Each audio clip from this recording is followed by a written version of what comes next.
আসসালামু আলাইকুম, শুভ সন্ধ্যা প্রিয় বিনিয়োগকারী ভাই বোনেরা। আশা করি আপনারা সকলেই শারীরিকভাবে সুস্থ আছেন এবং ভালো আছেন।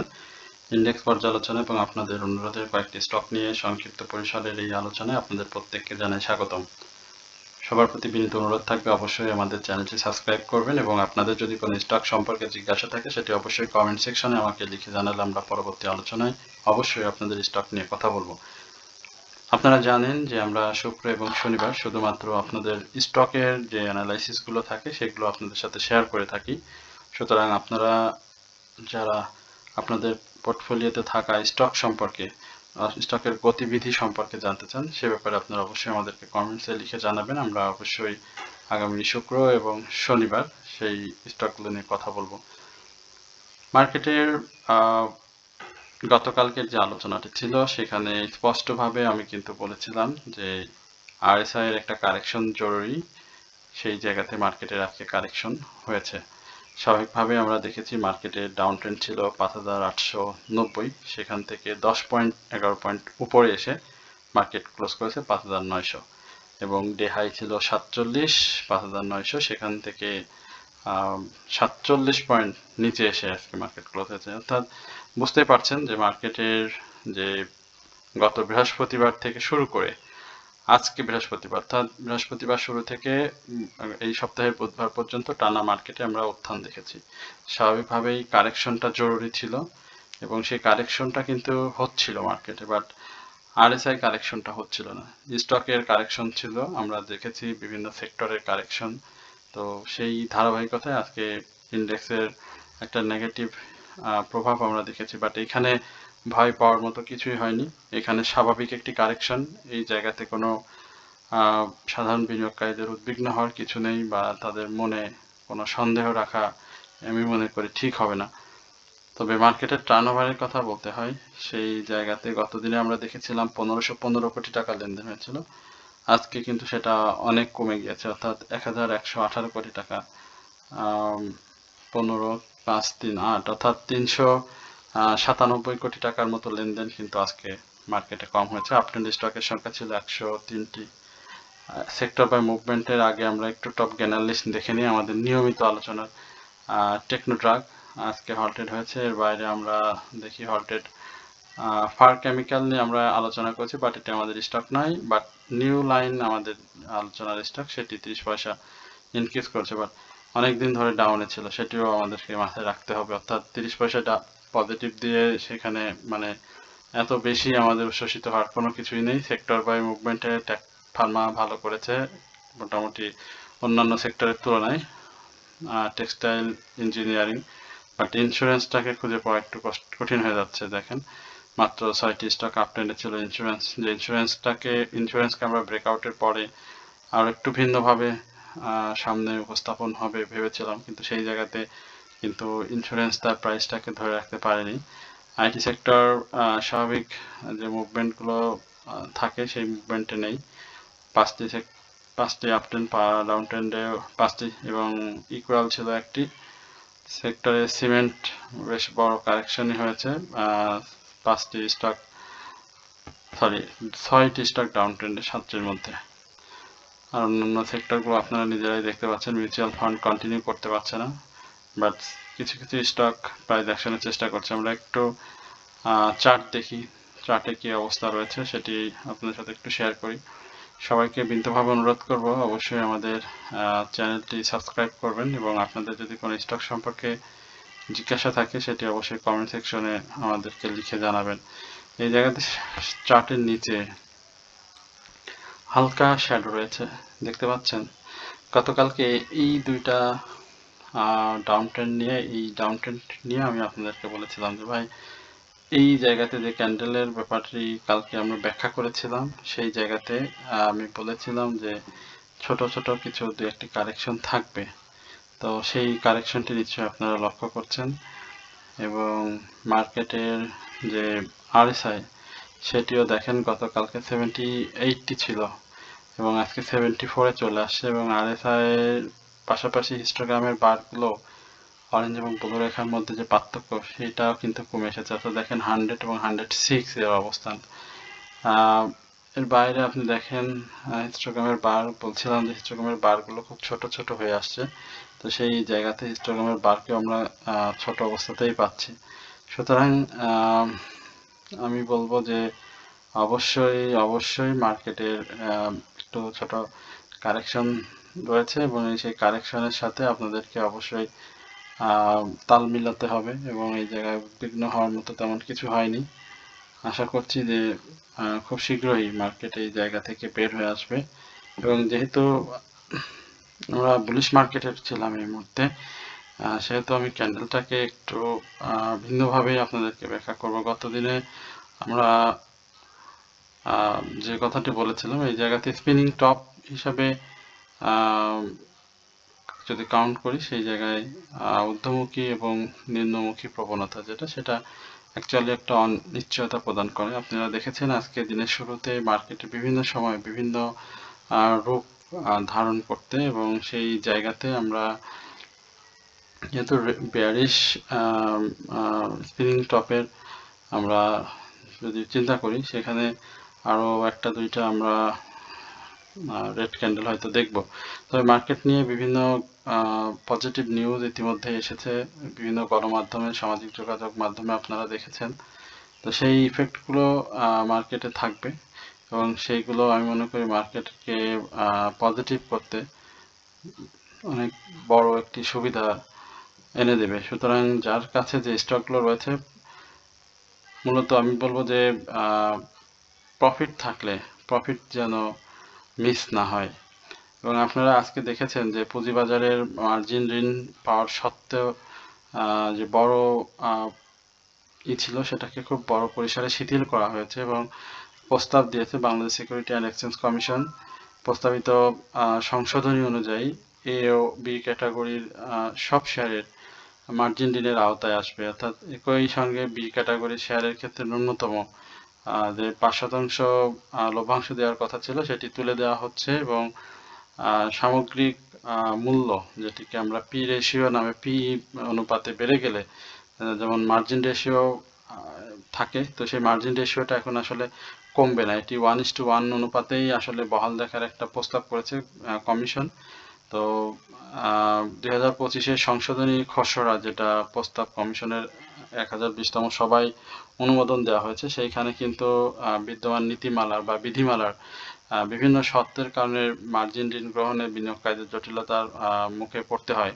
তো সেই জটিলতাটা এখন থেকে আর পড়তে হবে না এবং সেটাকে সহজ এবং বাস্তবসম্মত এবং বিনিয়োগকারী বা বিনিয়োগ বান্ধব করার জন্য এক্সচেঞ্জ খুব কাজ করছে এবং খুব ঝুঁকি কমাতেই আসলে এই সংসদে আনা হচ্ছে। আশা করা যায় যে খুব শীঘ্রই আমরা এর একটা ভালো প্রতিফলন দেখব।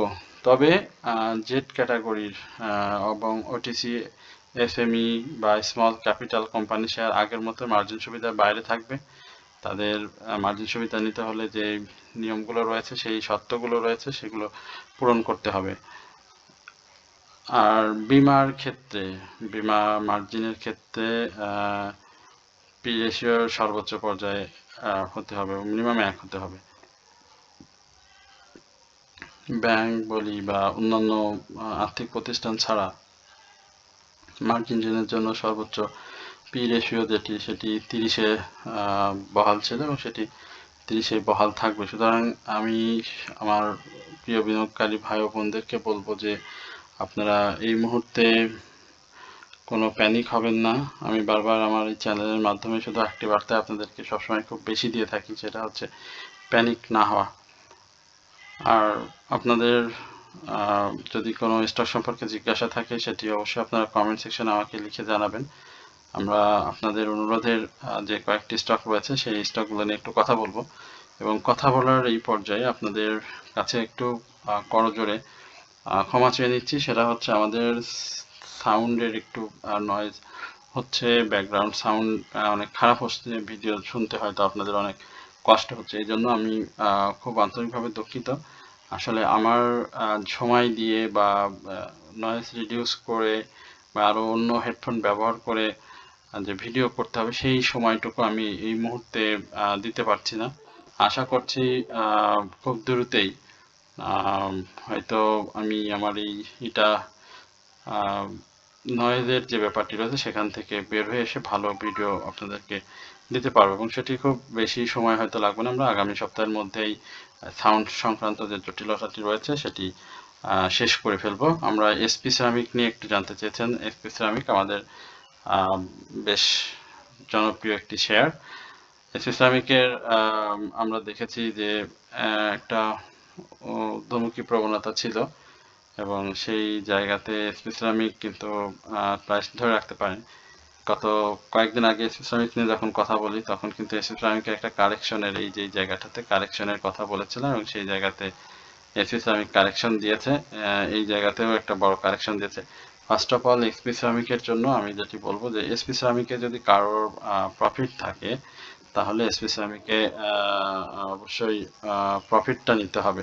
প্রফিট নেওয়াটা এই মুহূর্তে এসপি সিরামিকের জন্য সব থেকে খুব জরুরি। এই মুহূর্তে এসপি সিরামিকের সেল সিগন্যাল রয়েছে, সুতরাং অবশ্যই এসপি সিরামিকের প্রফিট না নিয়ে যদি আপনি ধরে রাখেন তাহলে আপনার জন্য এটি সময় সাপেক্ষ হবে প্রফিট নেওয়ার। পেনিনসুলা নিয়ে জানতে চাই। পেনিনসুলা কারেকশন জন্য আসবে নেক্সট ডেতে।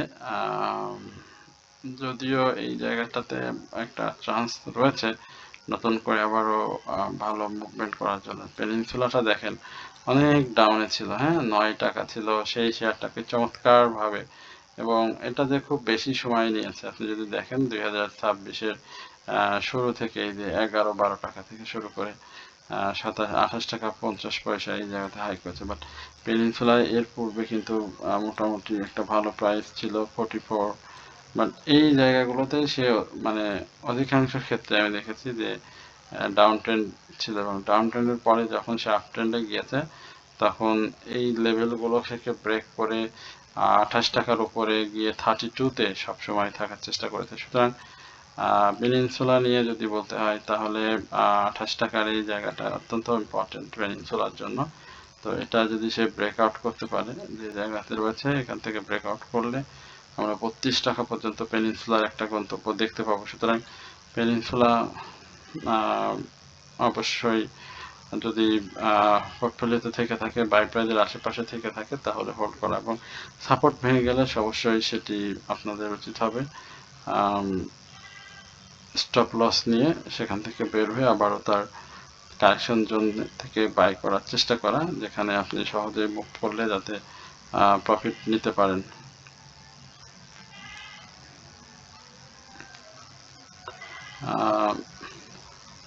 জেনেক্সিল সম্পর্কে জানতে চাচ্ছেন। জেনেক্সিল তো নিয়ে ইতিমধ্যে আলোচনা করেছিলাম। জেনেক্সিলের এখন স্বাভাবিক একটা কারেকশন থাকবে, এবং সেই কারেকশনটা করছে এখানে 44 অর্থাৎ 4 টাকা ডাউনে ইতিমধ্যে চলে এসেছে। এই জায়গাটাতেই সে ইতিমধ্যে কারেকশনের একটা ভয়াবহ ইঙ্গিত কিন্তু ইতিমধ্যে আমরা দিতে দেখেছি, এবং এই জায়গাগুলোতে যে ফলটা সে করেছিল পরে এই জায়গায় ফ্রি স্পেস যেমন পেয়েছিল, বাট এখানে ফল করছে। তো এখানে সাপোর্ট যদি ম্যাক্সিমাম সাপোর্টটাকে আমি চিন্তা করি তাহলে কিন্তু এই জায়গাগুলোতেই সে সাপোর্টটা রয়েছে। 36 টাকার আশেপাশে একটা সাপোর্ট রয়েছে, এই সাপোর্টটাকে রেসপেক্ট করবে এবং ভলিউম ক্যারি করলে অবশ্যই 45-এর উপরে চলে যাবে, এবং 45 ক্রস করতে পারলে এটি 48 থেকে শুরু করে তার প্রফিট টেকিং জোন হবে 52 পর্যন্ত। আমি খুব বেশি কথা বলতে পারছি না, আমার অফিসিয়ালি আরও একটু জরুরি কাজ রয়েছে, যার কারণে হয়তো খুব দ্রুতই আমরা শেষ করব। এমারাল ওয়েল নিয়ে একটু কথা বলতে চাই, যে ক্যাটাগরি স্টকটি নিয়ে অনেক বিনিয়োগকারী জানতে চাইছেন। এমারাল ওয়েল 3 সাইডে ডাউন ট্রেন্ড ক্রিয়েট করেছে। এর আগে আমরা যেটা দেখেছিলাম এই জায়গাতে মানে মোটামুটি একটা 26-60-এর আশেপাশে একটা ভালো সাপোর্ট রয়েছে স্টকটির এই জায়গাগুলোতে দেখতে পাচ্ছেন, এবং 27 টাকাই বলবো এখানে সাপোর্ট রয়েছে, এবং এই সাপোর্টের পরে আমরা স্টকটি সাপোর্ট বা সাপোর্টটাকে রেসপেক্ট করে যদি মুভ করে সেখানে আমরা এটাকে আর একটু ভালো পরিস্থিতিতে ভালো জায়গায় দেখতে পাবো। সুতরাং অবশ্যই আপনাদের উচিত এমারাল অয়েলে, আমার তো একটা সময় বাই ছিল 16 টাকা করে, হ্যাঁ, আমি যদি এই জায়গাগুলো দেখেন, এই জায়গা থেকে আমার এই যে 3 সাইডে ডাউনে বাই করেছিল 16 টাকা। তারপরে আমি কিন্তু আস্তে আস্তে আস্তে আস্তে প্রফিট নিয়েছি এবং এই জায়গাতে দেখেন যে একটা কারেকশন ছিল যেটি শুরু করেছিল 12-13 টাকা থেকে বা 14 টাকার এই আশেপাশ থেকে। সেই জায়গাতে তার প্রায় দেখছেন 25 টাকা। দেন তারপরে আবারও সে কারেকশন করেছে এবং সেই কারেকশনটা ছিল 21-এ। 21 থেকে তার হাই ছিল 31 এবং 31 থেকে সে মানে যে কারেকশনটা করেছে সেই জায়গাটি বলছিলাম যে 26 টাকার 90 পয়সার আশেপাশে সে কারেকশন শেষ করে আবারও সামনে মুভ করবে। আর বেশি কিছু বলতে যাচ্ছি না, আপনাদের সবাইকে বিনীতভাবে অনুরোধ করব অবশ্যই আপনারা আমাদের চ্যানেলটি সাবস্ক্রাইব করবেন এবং আপনাদের যদি আমাদের চ্যানেল ভালো লাগে এবং আপনাদের যদি কোনো জিজ্ঞাসা থাকে সেখানে আপনারা কমেন্ট সেকশনে আমাদেরকে লিখে জানাবেন। ইমেল ডাইং নিয়ে একটু বলতে চাই। ইমেল ডাইংটা আমার কাছে খুব রহস্যময় মনে হচ্ছে। রহস্যময় এই কারণে মনে হচ্ছে ইমেল ডাইং এবার কালকে যদি 13 টাকা, আজকে যেটি হাই করেছিল 13 টাকা 60 পয়সা, এটাকে যদি ভেঙে ফেলে তাহলে অবশ্যই অবশ্যই বিনিয়োগকারীদের উচিত হবে 14 টাকা 10 পয়সার আশেপাশে একটা প্রফিট নিয়ে নেওয়ার। আশা করি যে সেই সুযোগটি আপনাদের ইমেল ডাইং দিবে এবং আপনারা সেই জায়গাতে প্রফিট পাবেন। আর আমরা বিডি থাই ফুড নিয়ে একটু কথা বলতে চাই। বিডি থাই ফুড, আচ্ছা আরডি ফুড নিয়ে তারপর বিডি থাই ফুড নিয়ে আমরা কথা বলবো। এখানে দেখতে পাচ্ছি যে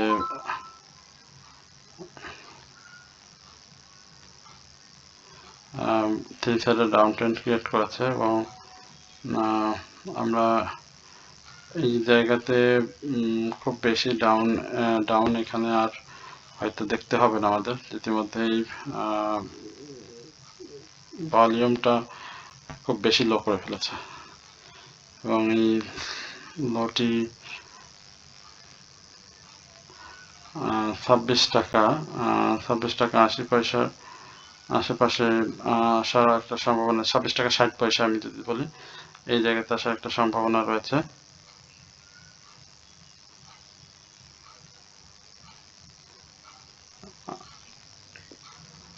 আপনাদের আরডি ফুড সম্পর্কে কি বলতে চাই? আরডি ফুড সম্পর্কে